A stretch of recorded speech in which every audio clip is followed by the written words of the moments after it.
পিঙ্কি কিচেনে সবাইকে স্বাগত জানাই। আজকে আমি আপনাদের সাথে ডিমের আলুর একটা রেসিপি শেয়ার করছি। ডিম তো ছোট বড় সবাই খুব ভালোবাসে, তাও আরও হাঁসের ডিম। আমি আস্ত 6টা ডিম নিয়েছি, এখানে সেদ্ধ করে একটু চিড়ে নিয়েছি চাকুর সাহায্যে। নুন হলুদ মাখিয়ে নিলাম, পরে গরম বসিয়ে দিয়েছি। আর এখানে মিডিয়াম সাইজের সবগুলি আলু এইভাবে কেটে ভাপিয়ে নিয়েছি। আলুটা ভাপানো হলে কি হয়, তরকারিটা একটু মাখা মাখা হয়, খুব ভালো লাগে। ফোড়নের জন্য নিয়েছি গোটা তেজপাতা, 3টে এলাচ, ছোটো দারচিনি স্টিক, 3টে লং, 4টে গোলমরিচ, আর এখানে 2টো পেঁয়াজ কুচিয়ে নিয়েছি। আর 2টো পেঁয়াজ এইভাবে টুমটুম করে নিয়েছি, ডুমো ডুমো করে কেটে। তাহলে কীভাবে রান্নাটা করি দেখুন।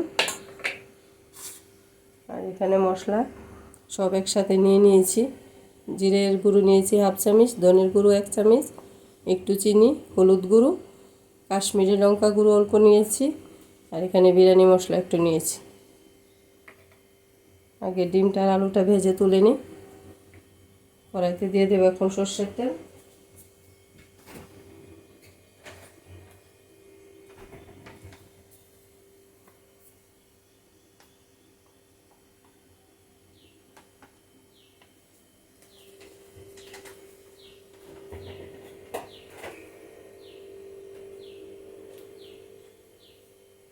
এখানে আদা আর রসুন বাটা একসঙ্গে বেটে রেখেছি, আর কাঁচা লঙ্কা একটু বেটে রেখেছি। পুরোটা দেব না, সামান্য পরিমাণ দেব, কারণ রসুনের বেশি গন্ধটা ভালো লাগে না, অল্প পরিমাণ দেব। তেলটা গরম হয়নি, তেল গরম হয়ে গেছে। অনেক সময় হাঁসের ডিম গরম তেলে পড়লে ছিটে আসে, এজন্য একটু নুন দিয়ে দিয়েছি। আর এখানে ডিমগুলি নুন হলুদ দিয়ে রেখেছিলাম, দিয়ে দিচ্ছি।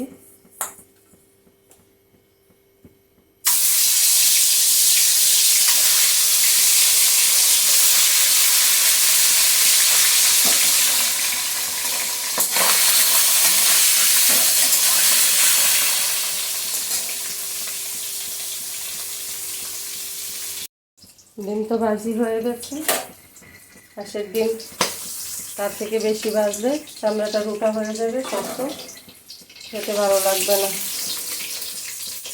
নতুন ডিম তো উপরে বাকলটা উঠাতে, চামড়াটা ঝুলানোর সময় বাকলটা উঠে যায়। তার জন্য একটু নুন, একটু সর্ষের তেল দিয়ে ডিমটা সেদ্ধ বসালে আর এরকম হয় না। তেলটার মধ্যে দিয়ে দিয়েছি আলুটা, যেহেতু আলু সিদ্ধ করা, তার জন্য গ্যাসের হিটটাকে একটু বাড়িয়ে দিলাম। দিয়ে দিয়েছি একটু হলুদ, দিয়ে দিচ্ছি একটু নুন,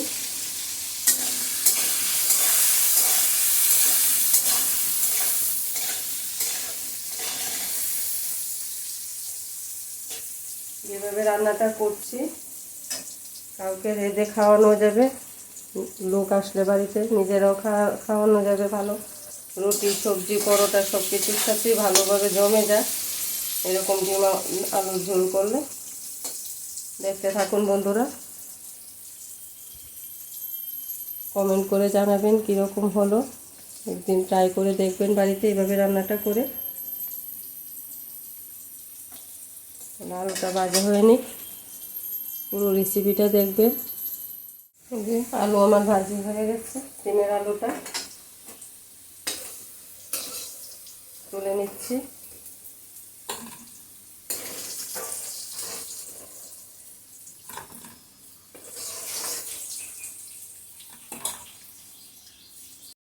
আলু ডিম ভাজার পরে যে তেল রয়েছে যথেষ্ট, আমার আর লাগবে না। এখন এই মধ্যে ফোড়নটা দিয়ে দিচ্ছি। 3টে এলাচ, ছোট্ট একটা দারচিনি স্টিক, 2টো লং, 4টা গোলমরিচ, গোটা তেজপাতা।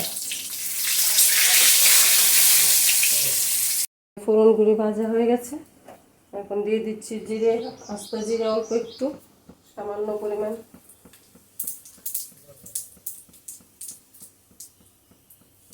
এখন দিয়ে দেবো কুচানো পেঁয়াজটা,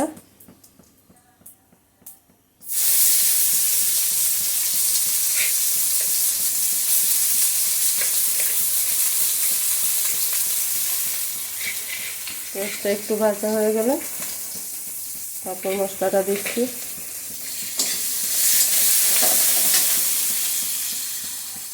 পেঁয়াজ বাদামি কালার হয়ে এসছে। আমি এখন এই শুকনো গুঁড়ো মশলার গুলির মধ্যে জল দিয়ে দিচ্ছি।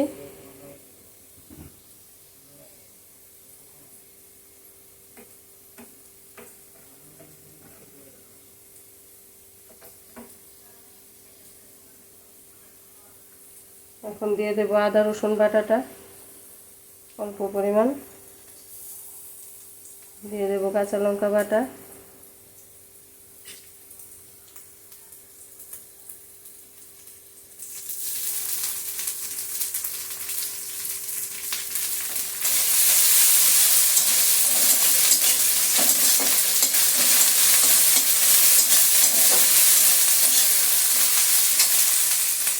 গ্যাসের হিটটাকে কমিয়ে দিলাম।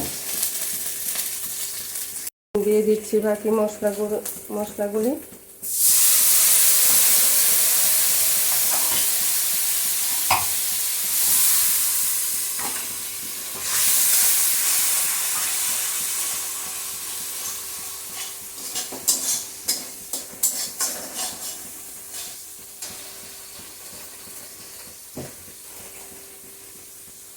মশলাটা ভাজা হয়ে গেছে। এখন আমি টক দই ফেটিয়ে রেখেছিলাম, দিয়ে দিচ্ছি 1 চামচ পরিমাণ টক দই, আর দিয়ে দিচ্ছি একটু টমেটো সস।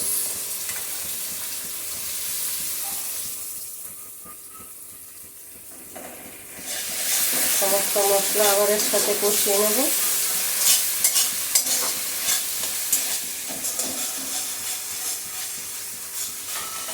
এখন দিয়ে দেবো এই যে ডুমো ডুমো করে রেখেছি পেঁয়াজগুলি, এখন দিয়ে দিচ্ছি।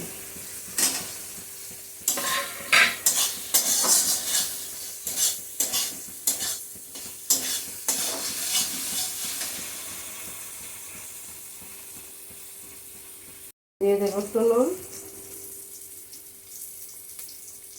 এইভাবে ডুমো ডুমো করে পেঁয়াজ ডিমের কারিতে বা মাংসের ঝোলে দিলে খুব ভালো লাগে খেতে। প্লিজ বন্ধুরা একদিন হলো ট্রাই করবেন এরকম রান্না। আশা করি আমার যখন ভালো লাগে সবারই ভালো লাগবে। খুবই দুর্দান্ত স্বাদের রান্না একটা। ডিম আমরা নানানভাবে খেয়ে থাকি, এই রেসিপিটা একদিন হলো ট্রাই করে দেখবেন। আর লাইক কমেন্টের আশায় থাকবে কীরকম হলো খেতে। এখন দিয়ে দিচ্ছি আলুটা।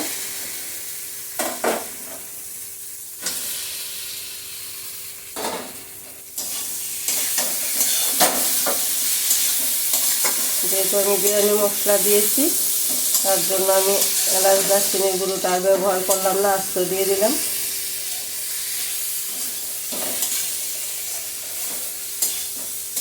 ডিমটা না হলেও হবে, আলু আর এই পেঁয়াজটা দিয়ে রুটি পরোটা ভাত আর কোনো সবজি নেওয়ার দরকারই পড়বে না। এরকম একটা সবজি যদি থাকে দুপুরে ভাত খাবারে বা রাত্রে রুটির সাথে, বাস। বন্ধুরা ডিমগুলো আমি তুলে দিলাম, এখন দিয়ে দেবো জলটা।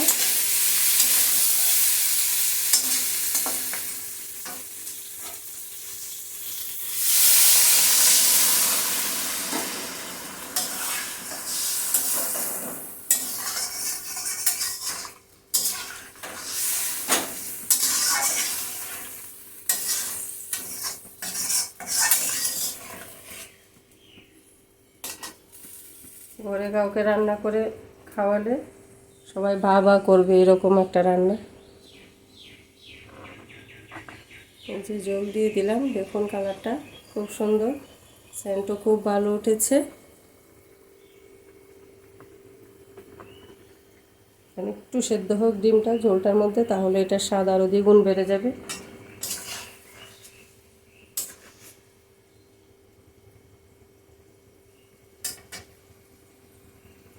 যে দেখুন বন্ধুরা এরকম একটু ঝোলও থাকবে, এটা একদম ঘনত্ব আছে সবজিটার। আমার তরকারি কমপ্লিট, আমি এখন শুধু সার্ভ করে দেখাচ্ছি কীরকম হয়েছে দেখতে। যদি বন্ধুরা আমার রান্নাগুলি আপনাদের ভালো লেগে থাকে তাহলে প্লিজ একটা সাবস্ক্রাইব করে আমার পাশে থাকবেন আর লাইক শেয়ার কমেন্ট করে জানাবেন। এখন সার্ভ করে দেখাচ্ছি। দেখি তো মনে হচ্ছে কীরকম হবে। খুবই টেস্টি একটা রান্না, একদিন হলেও ট্রাই করবেন।